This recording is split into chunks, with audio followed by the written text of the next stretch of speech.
നമസ്കാരം, ഞാൻ ബൈജു നായർ. നമ്മുടെ ചാനലിലേക്ക് സ്വാഗതം. നമ്മൾ സ്ഥിരമായിട്ട് നമ്മുടെ റാപ്പിഡ് ഫയർ ഷൂട്ട് ചെയ്യുന്നത് എറണാകുളത്ത് പനമ്പിളി നഗറിലാണ്. പനമ്പിളി നഗറിൻ്റെ പ്രത്യേകത എന്താണെന്ന് വെച്ചാൽ പനമ്പിളി നഗർ കാണുന്നവരിൽ അധികവും എറണാകുളംകാരല്ല, പല സ്ഥലങ്ങളിൽ നിന്ന് വന്ന് ജീവിക്കുന്നവരാണ്. അതുകൊണ്ടുള്ള ഗുണമെന്ന് വെച്ചാൽ പല സ്ഥലങ്ങളിൽ നിന്നുള്ള ആൾക്കാർ, ഇപ്പം ഞാൻ തിരുവനന്തപുരത്തോ അല്ലെങ്കിൽ കോഴിക്കോടോ പോയി റാപ്പിഡ് ഫയർ ചെയ്യേണ്ട അവസ്ഥയില്ല. കാരണം തിരുവനന്തപുരംകാരെയും എറണാകുളംകാരെയും കോഴിക്കോടുകാരെയും എല്ലാവരെയും നമുക്ക് പനമ്പിളി നഗറിൽ കിട്ടും. ഒരു cross section of the society എന്ന് വേണമെങ്കിൽ നമുക്ക് പറയാം. അങ്ങനെയുള്ള സ്ഥലത്ത് നമ്മൾ അങ്ങനെ ഒരു ദിവസം ഷൂട്ട് ചെയ്തുകൊണ്ടിരിക്കുമ്പോൾ ഒരാൾ കുറച്ച് നേരമായിട്ട് എന്നെ കാണാൻ വേണ്ടി ഇന്ന് വെയിറ്റ് ചെയ്ത് സൈഡിൽ നിൽക്കുന്നുണ്ട്.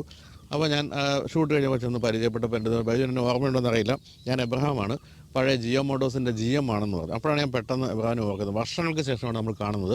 ജിയോ മോട്ടോഴ്സ് എന്ന് പറയുന്നത് കേരളത്തിൽ അംബാസഡറിൻ്റെ ഡീലറായിരുന്നു. അതിനുശേഷം മിത്സുബിഷിയുടെ ഡീലറായിരുന്നു. ആ സമയത്തൊക്കെ എബ്രഹാമായിട്ട് എനിക്ക് നല്ല കോൺടാക്റ്റ് ഉണ്ടായിരുന്നെങ്കിലും വർഷങ്ങളായിട്ട് പിന്നെ കണ്ടിട്ടില്ല. അപ്പോൾ ഞങ്ങൾ പരിചയപ്പെട്ടുകൊണ്ടിരിക്കുമ്പോൾ എബ്രഹാം പറഞ്ഞു, ബൈജുവിന് താല്പര്യമുള്ളൊരു സാധനം എൻ്റെ ഇവിടെ ഇരിപ്പുണ്ടെന്ന് പറഞ്ഞ് കാണിക്കുമ്പോഴാണ് ഞാൻ കാണുന്നത് ഒരു സ്കൂട്ടർ ഇരിക്കുന്നു. സ്കൂട്ടർ കണ്ടപ്പോൾ പെട്ടെന്ന് ഞാൻ വിജയ് സൂപ്പർ അല്ലേ എന്ന് ചോദിച്ചപ്പോൾ എബ്രഹാം പറഞ്ഞു, അല്ല, ഇത് ആൽവിൻ പുഷ്പക് ആണ് എന്നുള്ള കാര്യം. പെട്ടെന്നാണ് ഞാൻ വർഷങ്ങൾക്ക് ശേഷം ആൽവിൻ പുഷ്പക് എന്നുള്ള പേര് കേൾക്കുന്നത്. ആ വാഹനമാണ് ഇന്ന് ഞാൻ നിങ്ങളുടെ മുന്നിൽ അവതരിപ്പിക്കുന്നത്, ആൽവിൻ പുഷ്പക്.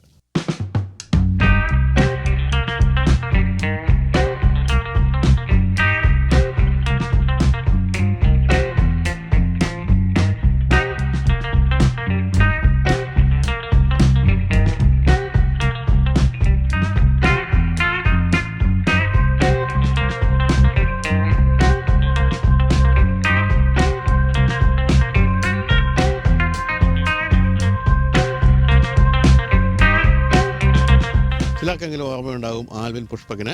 വളരെ കുറച്ചു കാലം ഇന്ത്യൻ വിപണിയിൽ ഉണ്ടായിരുന്ന ഒരു സ്കൂട്ടറാണ്. ആൽവിൻ എന്ന് പറയുന്നത് ഹൈദരാബാദ് ബേസ്ഡ് ആയിട്ടുള്ള കമ്പനിയാണ്. അത് സർക്കാർ ഉടമസ്ഥതയിലുള്ള, ആന്ധ്രാപ്രദേശ് സർക്കാർ ഉടമസ്ഥതയിലുള്ള കമ്പനിയാണ് ആൽവിൻ. ആൽവിൻ എന്ന് പറയുമ്പോൾ ഈ വാഹനത്തെപ്പറ്റി കേട്ടില്ലാത്തവരുടെ മനസ്സിലേക്ക് ആൽവിൻ എന്ന് പറയുമ്പോൾ വരുന്ന ഒന്ന് രണ്ട് കാര്യങ്ങളായിരിക്കും. ഒന്ന്, വാച്ച്. ആൽവിൻ എന്ന വാച്ചും കൂടാതെ ഞാനൊക്കെ കുഞ്ഞായിരുന്ന കാലത്ത് ഏറ്റവും അധികം വിൽക്കപ്പെടുന്ന ഫ്രിഡ്ജ്, റെഫ്രിജറേറ്റർ ആയിരുന്നു ആൽവിൻ എന്നുള്ള പേരിലുള്ളത്. അതിനുശേഷം കുറേ കാലം കഴിഞ്ഞ് പിന്നെ നിങ്ങൾ കേട്ടിരിക്കുന്നത് ആൽവിൻ നിസാൻ ക്യാപ്സ്റ്റർ എന്നുള്ള പേരിൽ നിസാനും ആൽവിനും കൂടി ഒരു ടൈപ്പിൽ ചെറിയ ട്രക്കുകൾ വന്നിരുന്നു. ഇങ്ങനെയാണ് ഈ ഒരു കമ്പനിയുടെ ചരിത്രം. പക്ഷേ ഏതൊരു സർക്കാർ സ്ഥാപനം പോലെ തന്നെ വർഷങ്ങൾക്ക് ശേഷം പൂട്ടിപ്പോവുകയാണ് ഉണ്ടായത്. പക്ഷേ ആ ഒരു കാലത്തിനിടയ്ക്ക് ഓരോ സെഗ്മെൻറ്റിലും വളരെ മികച്ച പ്രോഡക്റ്റുകളാണ് ആൽവിൻ കൊണ്ടുവന്നിരുന്നത്. അങ്ങനെ അവർക്കൊരാഗ്രഹം തോന്നി ഒരിക്കൽ സ്കൂട്ടറുകൾ നിർമ്മിക്കണമെന്ന്. അങ്ങനെ നിർമ്മിക്കപ്പെട്ടൊരു വാഹനമാണിത്. നിർമ്മിക്കപ്പെട്ടത് എന്ന് പറഞ്ഞാൽ ഇത് പൂർണ്ണമായും വിദേശിയാണെന്ന് വേണമെങ്കിൽ പറയാം. കാരണം ഇതിൻ്റെ ബോഡി പാനലായാലും എഞ്ചിനായാലും എല്ലാം തന്നെ ലാംബ്രട്ട സ്കൂട്ടറിൻ്റെതാണ്. അപ്പോൾ ഞാൻ എബ്രഹാമിനെ ആദ്യം കണ്ടപ്പോൾ പറഞ്ഞല്ലോ, എനിക്കത് വിജയ് സൂപ്പർ അല്ലേ എന്ന് ചോദിച്ചപ്പോൾ അല്ല, ആൽവിൻ പുഷ്പകാണെന്ന്. അതെനിക്ക് തെറ്റിയതാണെങ്കിൽ പോലും വിജയ് സൂപ്പർ തന്നെയാണ് ഇത് എന്നാണ് പറയേണ്ടത്. എങ്ങനെയാണ് വിജയ് സൂപ്പറുമായിട്ട് സാദൃശ്യം വന്നത് എന്ന് ചോദിക്കുകയാണെങ്കിൽ, സത്യത്തിൽ വിജയ് സൂപ്പർ നിർമ്മിച്ചിരുന്ന ഉത്തർപ്രദേശിലെ ഗവൺമെൻറ്റിൻ്റെ കമ്പനിയുണ്ട്. ആ കമ്പനിയിൽ നിന്ന് ലൈസൻസ് വാങ്ങിച്ചാണ് ആന്ധ്രാപ്രദേശിലെ കമ്പനി ഈ ഒരു വാഹനം ആൽവിൻ പുഷ്പക് നിർമ്മിച്ചത്. എങ്ങനെയാണ് ഉത്തർപ്രദേശിലെ കമ്പനിക്ക് ലൈസൻസ് ലഭിച്ചതെന്ന് ചോദിച്ചാൽ അത് ലഭിച്ചത് ലാംബ്രട്ട എന്ന് പറയുന്ന ഇറ്റാലിയൻ കമ്പനിയിൽ നിന്ന് തന്നെയാണ്. ഇന്നസെൻ്റ് എന്ന് പറയുന്ന കമ്പനിയായിരുന്നു ഈ ഒരു ലാംബ്രട്ട സ്കൂട്ടറുടെ ഉടമസ്ഥർ. അവരുടെ ലാംബ്രട്ട GP എന്ന മോഡലാണ് ഉത്തർപ്രദേശിലെ കമ്പനി കൊണ്ടുവന്നത്. അവരിൽ നിന്ന് ലൈസൻസ് വാങ്ങിച്ചാണ് ആന്ധ്രാപ്രദേശിലെ കമ്പനി ഈ ഒരു വാഹനം നിർമ്മിച്ചത്. എല്ലാ സർക്കാർ സ്ഥാപനങ്ങളായിരുന്നുകൊണ്ട് അങ്ങോട്ടും ഇങ്ങോട്ടും കൊടുക്കൽ വാങ്ങലൊക്കെ ഉണ്ടായിരുന്നു. എന്തായാലും വിജയ് സൂപ്പർ പോലെ അത്രയും ഹിറ്റായില്ല ഈ വാഹനം എന്നുള്ളൊരു സത്യമാണ്. വിജയ് സൂപ്പർ ഒരു കാലത്ത് ഞങ്ങളുടെയൊക്കെ ഒരു ആവേശമായിരുന്നു കേട്ടോ. അപ്പോൾ ഞാൻ ആ കാലത്ത്, അതായത് പ്രീ ഡിഗ്രി കാലത്തൊക്കെ പഠിക്കുമ്പോൾ വീട്ടിലുണ്ടായിരുന്ന ചേതക്കാണ്. ഇടയ്ക്കിടയ്ക്ക് നമ്മൾ കോളേജിലൊക്കെ പോകുമായിരുന്നു. പക്ഷേ ചേതക്കിൻ്റെ ഒരു പ്രശ്നം, അത് ഇത്തിരി വയസ്സന്മാർ ഉപയോഗിച്ചിരുന്നൊരു വാഹനമായിരുന്നു എന്നുള്ളതാണ്. അല്ലെങ്കിൽ ഒരു ഫാമിലി വാഹനമായിരുന്നു ബജാജ് ചേതക്ക്. പക്ഷേ അന്ന് വിജയ് സൂപ്പർ എന്ന് പറയുന്നത് യുവാക്കളുടെ ഒരു മോഡലായിരുന്നു. കാരണം വളരെ മെലിഞ്ഞ നീണ്ട സ്ലീക്കായ രൂപമൊക്കെ ആയിട്ട് എൻ്റെ ഫ്രണ്ട് ദീപക് കർത്ത, അവനത് ഓടിച്ചു വരുമ്പോൾ എനിക്ക് അസൂയായിരുന്നു. അപ്പോൾ ദീപകിൻ്റെ കയ്യിലുണ്ടായിരുന്ന വിജയ് സൂപ്പർ പോലെ ഒരെണ്ണം വാങ്ങിക്കാൻ പോകുന്ന വീട്ടിൽ ചോദിച്ചപ്പോൾ ചീത്ത പറഞ്ഞ് ഓടിക്കാണ് ഉണ്ടായത്. അങ്ങനെ ഞാൻ പിന്നെ കാലാകാലം ചേതക്ക് എന്ന വയസ്സൻ വാഹനം ഓടിച്ചുകൊണ്ടാണ് നടന്നെന്നുള്ളത് ചരിത്രം. എന്തായാലും ഈ വാഹനത്തിൻ്റെ കാര്യത്തിൽ ലാംബ്രട്ട തന്നെയാണത്, അല്ലെങ്കിൽ വിജയ് സൂപ്പർ തന്നെയാണത്. വിജയ് സൂപ്പർ അല്ല എന്ന് തോന്നിക്കാൻ വേണ്ടി മഡ്ഗാർഡ് പോലുള്ള കാര്യങ്ങൾ, ചെറിയ മാറ്റങ്ങൾ മാത്രമാണ് ഈ ആൽവിൻ കമ്പനി വരുത്തിയത്. എന്തായാലും ഇപ്പം വളരെ മിൻ കണ്ടീഷനിലാണ് ഈ വാഹനം സൂക്ഷിക്കപ്പെടുന്നത്. ഈ വാഹനത്തെ സംബന്ധിച്ചും ഒരു ചരിത്രമുണ്ട്. ഇത് 1983 മോഡലാണ്. 86 ആൽവിൻ കമ്പനി സ്കൂട്ടറുകൾ നിർമ്മാണം നിർത്തിയത്. 1983 എബ്രഹാമിൻ്റെ പിതാവ്, അദ്ദേഹത്തിൻ്റെ പേര് ബേബി എന്നാണ്, റിട്ടയർഡ് സബ് രജിസ്ട്രാറാണ്. അദ്ദേഹം പുതുതായിട്ട് വാങ്ങിച്ച വാഹനമാണിത് 83. അതിനുശേഷം 98 വരെ അദ്ദേഹം അത് ഉപയോഗിച്ചു. അതിനുശേഷം വാഹനം വിറ്റു. വർഷങ്ങൾക്ക് ശേഷം ഇപ്പോൾ എബ്രഹാം ഇവിടെയല്ല, ഖത്തറിലാണ്. അദ്ദേഹം സൗത്ത് ഭവൻ എന്ന വളരെ വിഖ്യാതമായ ഓട്ടോമൊബൈൽ ഡീലർഷിപ്പിൻ്റെ റീറ്റെയിലിൻ്റെ ഹെഡാണ്. അദ്ദേഹം അതിനുശേഷം ഈ അടുത്ത കാലത്ത് ഈ വാഹനം ഒന്ന് തപ്പി ഇറങ്ങി. 5 വർഷത്തോളം തപ്പി. ഇത് എവിടെയാണിത് വിറ്റതെന്നുള്ളതിനെ പറ്റി ആ ഒരു ധാരണ ഉണ്ടായിരുന്നില്ല. അവസാനം കണ്ടുപിടിച്ച് 3 വർഷം മുമ്പ് കണ്ടുപിടിച്ചു, നാട്ടിൽ കൊണ്ടുവന്നു, വാങ്ങിച്ച് നാട്ടിൽ കൊണ്ടുവന്നു. 1 വർഷത്തിലധികം ഈ വാഹനത്തിൻ്റെ മെയിൻ്റനൻസ് അല്ലെങ്കിൽ റീസ്റ്റോർ ചെയ്യാൻ വേണ്ടി ചിലവായി. ഇത്രയും റീസ്റ്റോർ ചെയ്ത് എടുത്ത ആരാണെന്ന് ചോദിച്ചാൽ പണ്ട് ആൽവിൻ പുഷ്പക്കിൽ ജോലി ചെയ്യുന്ന ഒരു ജീവനക്കാരനെ തന്നെ കിട്ടി. അദ്ദേഹത്തിൻ്റെ വർക്ക്ഷോപ്പിൽ ഇത് പൂർണ്ണമായിട്ടും റീസ്റ്റോർ ചെയ്ത് നല്ല മിൻറ്റ് കണ്ടീഷനാക്കി ഇപ്പോൾ സൂക്ഷിച്ചിരിക്കുകയാണ്. അപ്പോൾ ഈ എബ്രഹാം ഖത്തറിലായതുകൊണ്ട് ഇടയ്ക്കിടയ്ക്ക് വരുമ്പോൾ മാത്രമാണ് ഓടിക്കുന്നത്. ഇന്നിപ്പോൾ ഈ വാഹനം കൊണ്ടുവന്നിരിക്കുന്നത് അതിൻ്റെ സുഹൃത്തായ ഉദയകുമാറാണ്. അദ്ദേഹവും പുഷ്പക്കിൻ്റെ ഒരു പഴയ ഉടമയാണ്. നമുക്ക് അതിനെപ്പറ്റി ചോദിച്ച് മനസ്സിലാക്കാം. എന്നാൽ അതിനുമുമ്പ് നമുക്ക് ഈ ഒരു ഗംഭീരമായ വാഹനത്തെ ഒന്ന് അടുത്ത് കാണാം. കാരണം നിങ്ങളിൽ പലരും, പുതിയ തലമുറയിലെ പലരും ഉറപ്പായിട്ടും ആൽവിൻ പുഷ്പക് എന്ന് കേട്ടിട്ടുണ്ടാവില്ല എന്നെനിക്ക് ഉറപ്പുണ്ട്. കാരണം നമ്മൾ ഓൺലൈനിലൊക്കെ, അതായത് ഗൂഗിളൊക്കെ ചെയ്താൽ പോലും വളരെ കുറച്ച് കാര്യങ്ങൾ മാത്രമേ ഈ വാഹനത്തെ പറ്റി കേൾക്കാനുള്ളൂ. കാരണം ഇത് വളരെ കുറച്ച് കാലമേ നിർമ്മിക്കപ്പെട്ടിട്ടുള്ളൂ.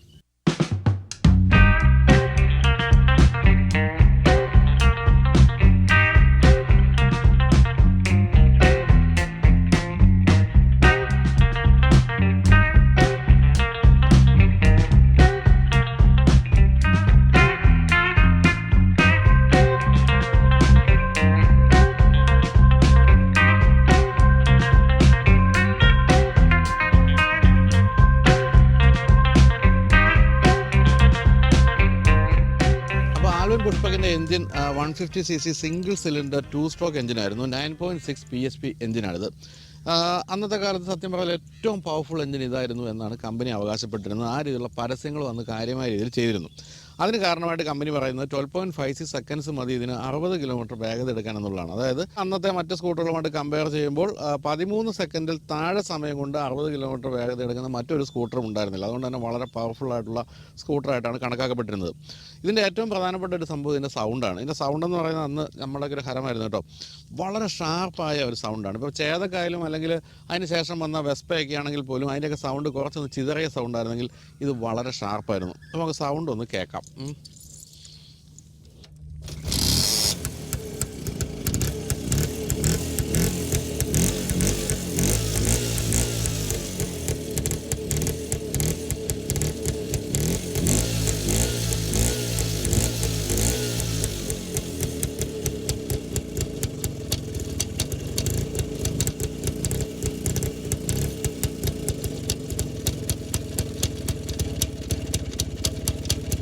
കേട്ടല്ലോ, വളരെ ഷാർപ്പായ സൗണ്ടാണ്. അത് തന്നെയായിരുന്നു അന്നത്തെ ഇതിൻ്റെ ഏറ്റവും വലിയ അട്രാക്ഷൻ.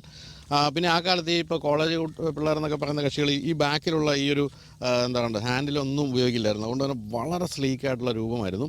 ഇപ്പോൾ ഈ വാഹനം ലാംബർട്ടയാണ് എന്ന് പെട്ടെന്ന് നമുക്ക് ബോധ്യമാക്കി തരുന്നത് ഇതിൻ്റെ ഈ ഒരു മീറ്ററിലേക്ക് വരുമ്പോഴാണ്. മീറ്ററിൽ ഇപ്പോഴും ബാഡ്ജിങ് കാണുന്നത് ലാംബർട്ട എന്നുള്ളത് തന്നെയാണ്. ബാക്കി സ്ഥലങ്ങളിലൊക്കെ തന്നെ ആൽവിൻ പുഷ്പക് എന്നുള്ള ബാഡ്ജിങ്ങിനാണ് നമുക്ക് കാണാൻ സാധിക്കുന്നത്. എന്തായാലും മുൻഭാഗത്തേക്ക് വാ. നമുക്ക് മുൻഭാഗത്ത് നിന്ന് നോക്കുകയാണെങ്കിൽ കാണുന്നത് APS എന്നുള്ളൊരു ബാഡ്ജിങ്ങാണ് നമ്മളിവിടെ കാണുന്നത്. അത് ആന്ധ്രാപ്രദേശ് സ്കൂട്ടേഴ്സ് എന്ന് പറയുന്ന ബാഡ്ജിങ്ങാണിത്. നല്ലൊരു ലോഗാണ് കേട്ടോ. സ്കൂട്ടർ തന്നെയാണ് APS എന്നുള്ളത് മനോഹരമായിട്ട് ഇൻ്റഗ്രേറ്റ് ചെയ്തിരിക്കുന്നത്. ഇവിടെ ആൽവിൻ പുഷ്പക് എന്ന് നിങ്ങളൊന്നും അധികം കണ്ടിട്ടില്ലാത്ത ആ പേരാണ് കാണുന്നത്. സ്ക്വയർ ഷേഡുള്ള ഒരു ഹെഡ് ലാമ്പ് കാണാം. LED ഒന്നും അല്ലല്ലോ അല്ലേ, ഒന്നും പറയേണ്ട കാര്യമില്ലല്ലോ. എന്തായാലും ഇവിടെയൊക്കെ ഈ അന്നത്തെ ഒരു നിലവാരം വെച്ച് നോക്കിക്കഴിഞ്ഞാൽ ഏറ്റവും നിലവാരമുള്ള പാർട്സൊക്കെയാണ് ഉപയോഗിച്ചിരിക്കുന്നതെന്ന് കാണാം. ബോഡി പാനലുകളായാലും പാർട്സൊക്കെ ഇപ്പോഴും ഇത് 31 വർഷം പഴക്കമുള്ള വാഹനമാണെന്ന് ആലോചിക്കണം. ഇപ്പോഴും വളരെ മിൻറ്റ് കണ്ടീഷനിലാണ്. എനിക്ക് തോന്നുന്നത് എബ്രഹാം ആകെ ഇതിലൊരു മാറ്റം വരുത്തിയിരിക്കുന്നത്, സ്റ്റോക്കിൽ നിന്ന് മാറ്റം വരുത്തിയിരിക്കുന്നത് ഈ സൈഡ് വ്യൂ മിറേഴ്സ് ഇങ്ങനെ വെച്ചു എന്നുള്ളതാണ്. ഇപ്പോൾ ഇത് ഓടിച്ചുകൊണ്ട് വന്ന ഉദയകുമാർ പറയുന്നുണ്ട് അത് വലിയ ബുദ്ധിമുട്ടാണ്. കാരണം നമുക്ക് ബാക്ക് കാണാൻ ബുദ്ധിമുട്ടാണ്. കാല് നമ്മുടെ മുട്ടിൻ്റെ ഒരു ഭാഗം ഇവിടെ ഇരിക്കുന്നതുകൊണ്ട് തന്നെ ബാക്ക് കാണാൻ ബുദ്ധിമുട്ടാണെന്ന്. എന്തായാലും പക്ഷേ കാഴ്ചയിൽ ഒരു റെട്രോ ഫീൽ തീർച്ചയായിട്ടും അത് തരുന്നുണ്ടെന്നുള്ളത് സംശയവുമില്ല. ഈ ഭാഗത്തേക്കൊക്കെ വരുമ്പോൾ മനോഹരമായ ഒരു സ്റ്റീൽ വീലാണ് നമ്മൾ കാണുന്നത്. 10 ഇഞ്ച് ടയേഴ്സാണ് കൊടുത്തിരിക്കുന്നത്. അന്നത്തെ കാലത്ത് അലോയ് വീലും ഒന്നും ഇല്ലാത്തതുകൊണ്ട് തന്നെ പഴയ രീതിയിലുള്ള ഡിസ്കൊക്കെയാണ് നമ്മൾ കാണുന്നത്. അതുപോലെ ബ്രേക്കിൻ്റെ എലവൻസൊക്കെ ആണെങ്കിലും അത് ഇപ്പോൾ സിൽവർ പെയിൻ്റൊക്കെ അടിച്ച് ഭംഗിയാക്കി വെച്ചിട്ടുണ്ട്. ഇതെനിക്ക് തോന്നുന്നു എക്സ്ട്രാ ഫിറ്റിംഗ് ആയിരിക്കണം ഈ മഡ് ഗാർഡിന് ഈ ഒരു ഭംഗി വരുത്തുന്ന ഇങ്ങനെയുള്ള ഒരു എലമെൻറ്റ്. അതുപോലെ ഇവിടെ വരുമ്പോൾ ചെറിയൊരു എയർ സ്കൂപ്പ് പോലൊരു ഭാഗം ഇവിടെ കാണാം.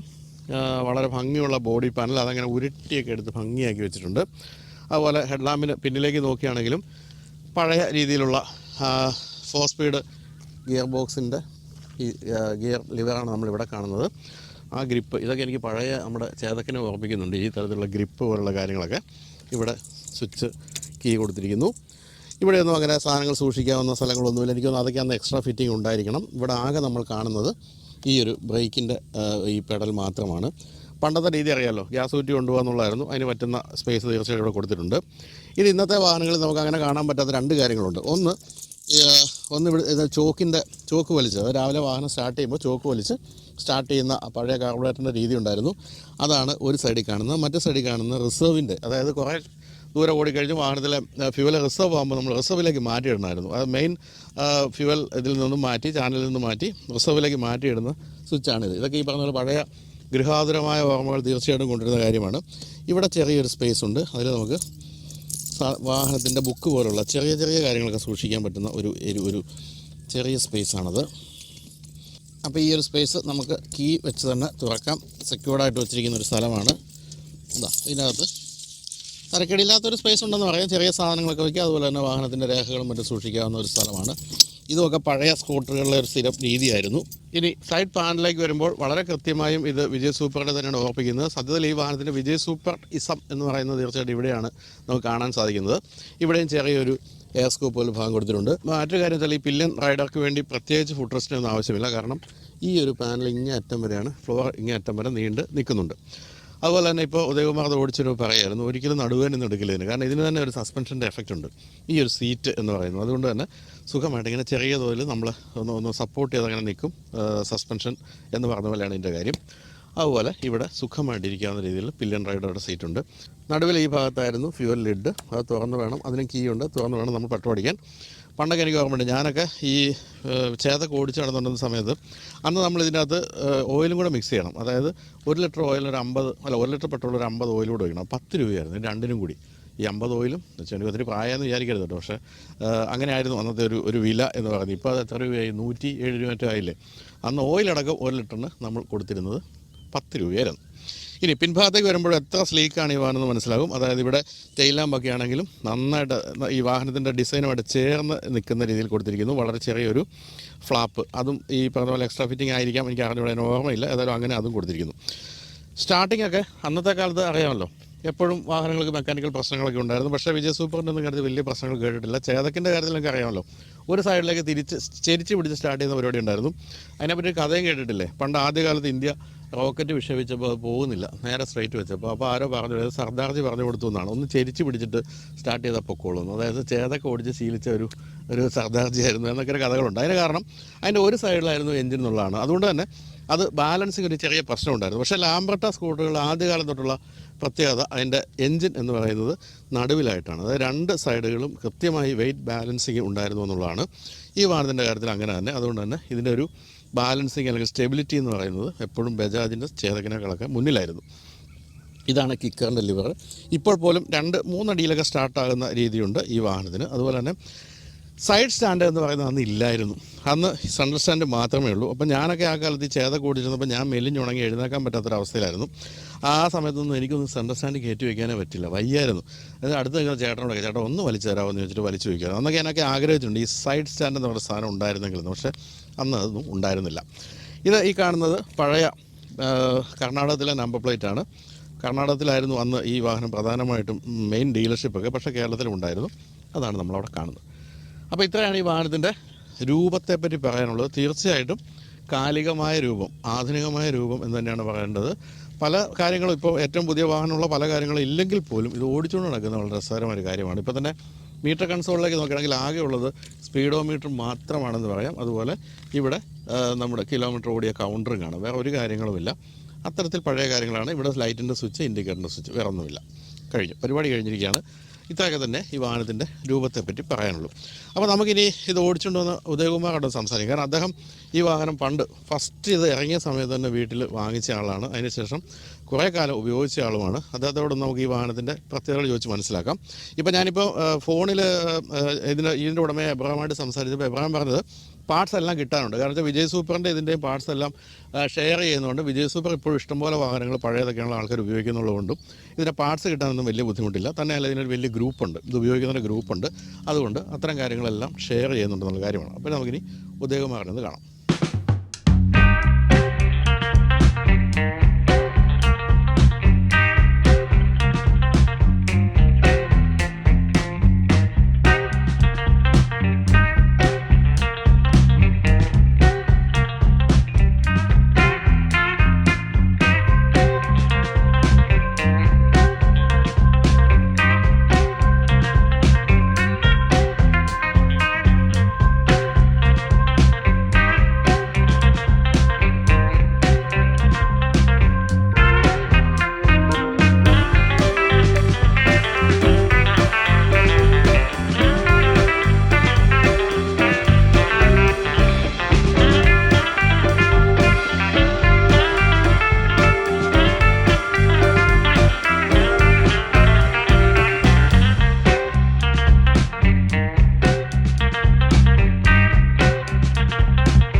അപ്പോൾ ഞാൻ പറഞ്ഞല്ലോ എബ്രഹാം സ്ഥലത്തില്ലാത്തതുകൊണ്ട് അദ്ദേഹത്തിൻ്റെ സുഹൃത്തായ ഉദയകുമാറാണ് ഈ വാഹനം ഇവിടെ കൊണ്ടുവന്നത്. പക്ഷേ ഇദ്ദേഹവും ഇത് പണ്ട് ഉപയോഗിച്ചിരുന്ന ആളാണ് ആൽവിൻ പുഷ്പക്.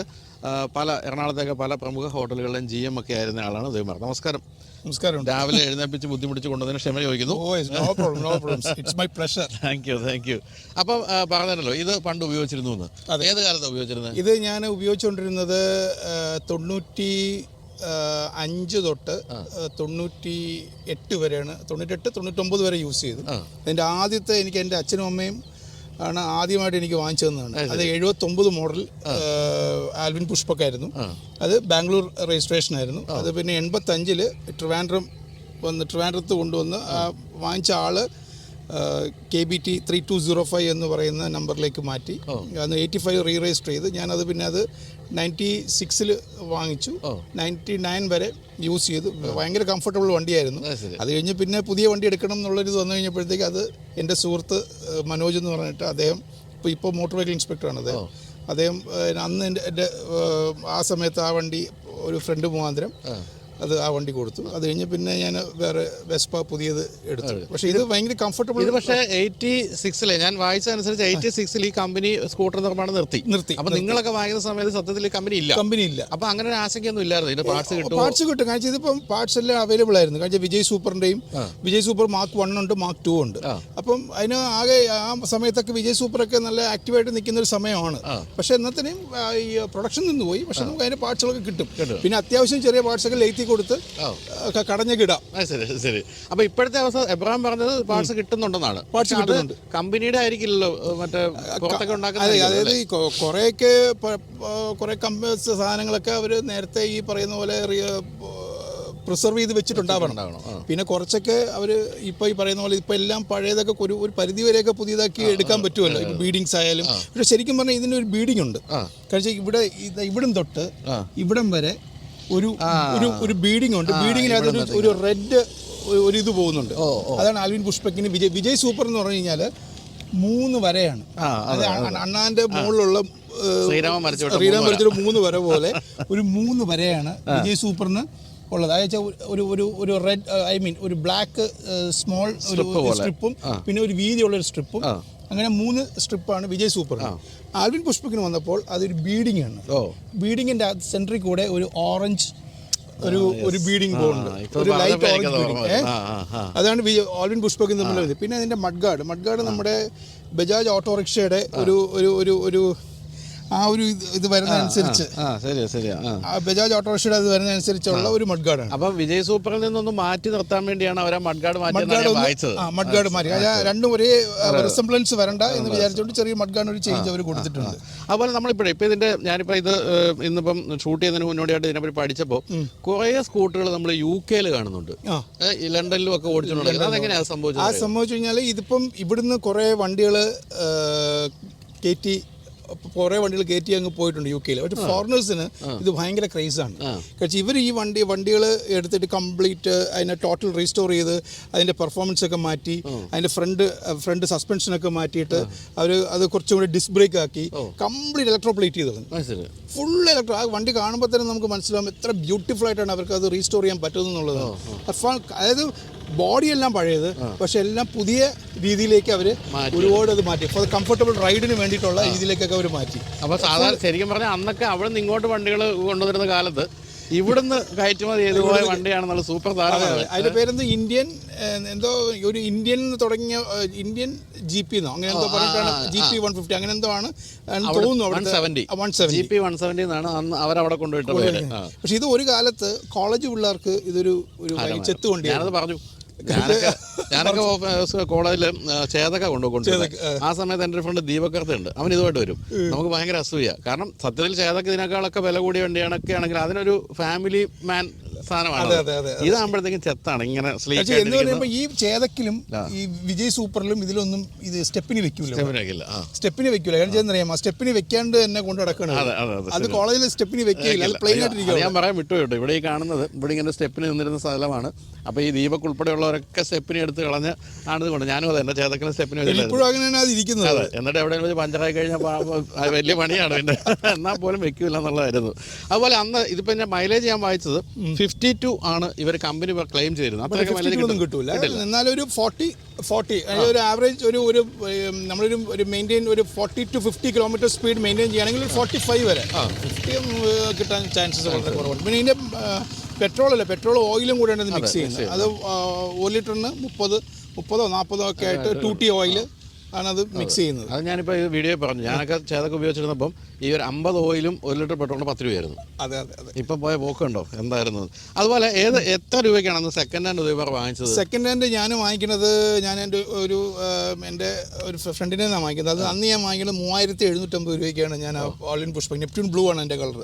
ആ വണ്ടി വാങ്ങിക്കുന്നത് 3750 രൂപയ്ക്ക്. പിന്നെ അത് ഞാൻ ഇത്രയും 96 തൊട്ട് 7, 8, 9, 99 വരെ യൂസ് ചെയ്ത് കഴിഞ്ഞപ്പോൾ ഞാൻ അവസാനം അതിനൊരു ചെറിയ പ്രശ്നം വന്നപ്പോൾ അതിൻ്റെ ഒരു എൻജിന് ചെറിയൊരു പിസ്റ്റൺ പിടിക്കുന്നതായിട്ടുള്ള ഒരു ഇത് വരുമ്പോഴത്തേക്ക് പതുക്കെ ഞാനങ്ങ് കൊടുത്തു. പിന്നെ പുതിയ വണ്ടി എടുക്കണം എന്നുള്ള ആ ത്വര വന്നു കഴിഞ്ഞപ്പോൾ 2500 രൂപയ്ക്ക് അത് കൊടുത്തു. ശരി. ഇത് പുതിയതായിരുന്ന സമയത്ത് ഏകദേശം എന്ത് വില ഉണ്ടാകുന്ന ഓർമ്മ? പുതിയ വില ആയിരുന്ന സമയത്ത് മിക്കവാറും ഇത് എന്തായാലും ഒരു 7000 താഴെ വരുള്ളൂ. കാരണം വെച്ചാൽ അത്രയൊക്കെ വരാനേ ചാൻസ് ഉള്ളൂ. കാരണം ഇത് 76 തൊട്ടാണല്ലോ, 86 വരെ. അതെ, 76 തൊട്ട് 86 വരെ. ആ സമയങ്ങളിലാണ് ഇത്. പിന്നെ വിജയ് സൂപ്പർ എന്ന് പറയുന്നത് സ്കൂട്ടേഴ്സ് ഇന്ത്യ, ഇത് ആന്ധ്രാപ്രദേശ് സ്കൂട്ടേഴ്സിന്റെ. അപ്പോൾ ഒരു കാര്യം നമ്മൾ മനസ്സിലാക്കേണ്ടത്, കേരളത്തിലെ ആ കാലത്ത് കേരള സ്കൂട്ടേഴ്സ് എന്നൊക്കെ പറഞ്ഞിട്ടുള്ള കമ്പനിയൊക്കെ വന്നെങ്കിലും ഒരു തരത്തിലും രക്ഷപ്പെട്ടില്ല ഇവർ. പക്ഷേ പല മേഖലകളിലും, അതായത് വാച്ച് നിർമ്മാണമാണെങ്കിലും അതിനുശേഷം ആൽവിൻ നിസാൻ ക്യാപ്സ്റ്റർ എന്ന് പറയുന്ന ട്രക്കിൻ്റെ കാര്യത്തിലായാലും ഈ സ്കൂട്ടറായാലും ഫ്രിഡ്ജ് ആയാലും വാച്ചായാലും എല്ലാ രംഗത്ത് കുറേ കാലം വെന്നിക്കുടി പാർച്ച ഒരു കമ്പനിയാണ്. ഇത് സർക്കാർ കമ്പനി ആണെങ്കിൽ പോലും പിന്നീടാണ് നിന്ന് പോയത്. അപ്പം ആൽവിൻ നിസാൻ എന്ന് പറയുന്ന ആ കമ്പനി പിന്നീട് മഹീന്ദ്ര വാങ്ങിച്ചു. അതുപോലെ ഫ്രിഡ്ജിൻ്റെ കമ്പനി ഇലക്ട്രോളിക്സ് വാങ്ങിച്ചു. പിന്നെ ഏതായിരുന്നു വാച്ചിൻ്റെ കമ്പനി ഏതോ ഒരു അതുപോലെ തന്നെ വലിയ സീക്കോയോ അങ്ങനെ ആരോ വാങ്ങിച്ചു. അങ്ങനെയൊക്കെയാണ് ഇത് അവസാനിപ്പിച്ചത്. അവസാനം 180 കോടി രൂപ കടം കയറി നിൽക്കുന്ന സമയത്ത് ഗവൺമെൻറ് ഇതിനെ പീഡിത വ്യവസായമായിട്ട് അങ്ങ് പ്രഖ്യാപിച്ച് അവസാനിപ്പിക്കാനുണ്ടായത്. എന്തായാലും ഇപ്പോഴും നിർമ്മാണ നിലവാരത്തിൻ്റെ കാര്യത്തിൽ യാതൊരു സംശയവുമില്ല. ഗംഭീര വാഹനമാണ്. വിജയ് സൂപ്പറൊക്കെ ഇപ്പോഴും നമ്മളെടുത്ത് നന്നായിട്ടൊക്കെ പെയിൻറ് ചെയ്താണ്, പിന്നെ നീറ്റായിട്ട് കൊണ്ടു നടക്കും. പിന്നെ എൻ്റെ റൈഡിങ് കംഫർട്ട് വളരെ നല്ലതാണ്. കാരണം ഇപ്പോഴത്തെ വണ്ടികളിലൊക്കെ കുറച്ച് പണ്ട് ഒരു ഏകദേശം ഒരു 10-12 കിലോമീറ്റർ ഓടിച്ചു കഴിയുമ്പോൾ നമുക്ക് പതുക്കെ ഇവിടെയൊക്കെ ചെറിയൊരു ഒരു കഴപ്പ് പോലെയൊക്കെ ഒരു വേദന പോലെയൊക്കെ തോന്നും. പക്ഷെ ഇതാകുമ്പോൾ ഇതിൻ്റെ ആ ഒരു സസ്പെൻഷൻസ് ആണ് ശരിക്കും. അതെ അതെ അതെ, വളരെ കംഫർട്ടബിൾ ആയിട്ടുള്ള ഒരു ഇതാണ്. അപ്പോൾ നമുക്കിനി എൻ്റെ എഞ്ചിനൊന്ന് തുറന്ന് കാണാം. ഞാൻ പറഞ്ഞല്ലോ, ഇപ്പോൾ ചേതക്കിൻ്റെയൊക്കെ ഒരു സൈഡിലേക്കായിരുന്നു എഞ്ചിനെങ്കിൽ ഇതങ്ങനല്ല. നമ്മളത് ചെറുതായിട്ട് ഊരി വെച്ചിരിക്കുകയാണ്. ഇതാ ഒരു മിഡ് എഞ്ചിൻ രീതിയാണ് കൊടുത്തിരിക്കുന്നത്. അതുകൊണ്ട് തന്നെ വെയിറ്റ് ബാലൻസിങ് പക്കയാണ്. ചേതക്കിൻ്റെ കാര്യത്തിൽ അന്നത്തൊക്കെ എനിക്ക് ഓർമ്മയുണ്ട്, ഒരു സൈഡിലേക്ക് ഒന്ന് ചെരിഞ്ഞു പോയാൽ വണ്ടി വീഴും. അത്രയ്ക്ക് വെയിറ്റാണ് ഒരു സൈഡിൽ എഞ്ചിൻ ഇരിക്കുന്നത്. പക്ഷേ ഇത് വളരെ ഭംഗിയായിട്ട് അതിൻ്റെ അത് ഇൻ്റഗ്രേറ്റ് ചെയ്തിരിക്കുന്നു. എന്തായാലും ഒരു കാലഘട്ടത്തിൻ്റെ സൂപ്പർ താരത്തെയാണ് നമ്മളിപ്പോൾ ഇന്ന് അവതരിപ്പിച്ചിരിക്കുന്നത്. ഇതിൽ ഉപയോഗിച്ചിരുന്ന കാർബറേറ്റർ വെഞ്ചുറി എന്ന് പറയുന്ന ജാപ്പനീസ് കമ്പനിയുടേതാണ്. അന്നത്തെ കാലത്ത് വളരെ കൃത്യമായ ഫ്യുവൽ കൺസംഷൻ കിട്ടാൻ കാരണം ആ ഒരു ജാപ്പനീസ് ടെക്നോളജി ആണെന്ന് പറയുമായിരുന്നു. തുടക്കത്തിൽ ഈ വാഹനം വന്ന സമയത്ത് 1 വർഷം അല്ലെങ്കിൽ 10,000 കിലോമീറ്റേഴ്സ് വാറൻറ്റിയൊക്കെ ഉണ്ടായിരുന്നു ഈ വാഹനത്തിന്. അങ്ങനെ ധൈര്യമായിട്ടാണ് വിറ്റത്. മറ്റൊരു രസകരമായ കാര്യം, ഇത് ഞാൻ പറഞ്ഞല്ലോ വിജയ് സൂപ്പറുമായിട്ട് വളരെ ബന്ധമുള്ള കാഴ്ചയിലായാലും അതുപോലെ പാർട്സായാലും എല്ലാം ഒരുപോലെയാണ്. അതുകൊണ്ട് തന്നെ ആദ്യകാലത്ത് ഇത് വിജയ് പുഷ്പക് എന്നുള്ള പേര് കുറച്ച് കാലം വിറ്റു എന്നാണ് അറിയുന്നത്. ആന്ധ്രാപ്രദേശിലുള്ളവർ കുറച്ച് പേര് മാത്രമാണ് ആ പേരിൽ വാങ്ങിച്ചത്. അതിനുശേഷം പൂർണ്ണമായിട്ട് വിജയ് സൂപ്പർ എന്നുള്ള ബ്രാൻഡിങ് ഒഴിവാക്കിയിട്ട് ആൽവിൻ പുഷ്പക് എന്ന് മാറ്റുകയാണ് ഉണ്ടായത്. അങ്ങനെ ഒരു കാലത്തെ 2 സ്ട്രോക്ക് വാഹനങ്ങളുടെ ഏറ്റവും മുൻനിരയിൽ നിന്നിരുന്നൊരു വാഹനമാണ് നമ്മളിപ്പോൾ കാണുന്നത്. അപ്പോൾ എന്തായാലും വളരെ ആദർശീയമായിട്ട് എബ്രഹാമിനെ നമ്മൾ അവിടെ വെച്ച് പനമ്പളകൾ വെച്ച് കാണുകയും അത് അവസാനം ഈ ഷൂട്ടിലേക്ക് എത്തിപ്പെടുകയുമാണ് ഉണ്ടായത്. അപ്പോൾ ഇതിനെപ്പറ്റി ആരെങ്കിലും ഉപയോഗിക്കുന്നുണ്ടെങ്കിൽ, നമ്മൾ ഈ വീഡിയോ കണ്ടുകൊണ്ടിരിക്കുന്ന ആരെങ്കിലും ഉപയോഗിക്കുന്നുണ്ടെങ്കിൽ തീർച്ചയായിട്ടും കമൻറ്റ് ചെയ്യുക എങ്ങനെയുണ്ട് കാര്യങ്ങൾ എന്നുള്ള കാര്യം. കാരണം നമ്മളിപ്പോൾ വളരെ കുറച്ച് നേരം മാത്രമാണ് ഓടിച്ചത്. ഉദയകുമാർ ആണെങ്കിൽ കുറച്ച് കാലം മുമ്പ് ഓടിച്ച് വിറ്റൊരു വാഹനമാണ്. ഇപ്പോൾ ഉപയോഗിച്ചുകൊണ്ടിരിക്കുന്നവർ കമൻറ്റ് ചെയ്യുക എന്തൊക്കെയാണ് വാഹനത്തിൻ്റെ വിശേഷങ്ങൾ എന്നുള്ള കാര്യം. അപ്പോൾ എന്തായാലും ഇത്തരം ഒരു സൂപ്പർ താരത്തെ പരിചയപ്പെടുത്താൻ കഴിഞ്ഞുള്ള സന്തോഷത്തോടുകൂടി അവസാനിപ്പിക്കട്ടെ. അപ്പോൾ താങ്ക് യു സോ മച്ച്. അപ്പം ഏതെങ്കിലുമൊക്കെ പഴയ വണ്ടികളൊക്കെ കിട്ടുമ്പോൾ കൂടുതൽ എന്താ പറയുക എല്ലാ കാര്യങ്ങളും അറിയാവുന്ന കേട്ടോ പഴയ വണ്ടികളെ പറ്റി, അതെല്ലാം ചോദിക്കാൻ വിളിക്കുന്നതായിരിക്കും. അപ്പോൾ താങ്ക് യു. താങ്ക്സ്.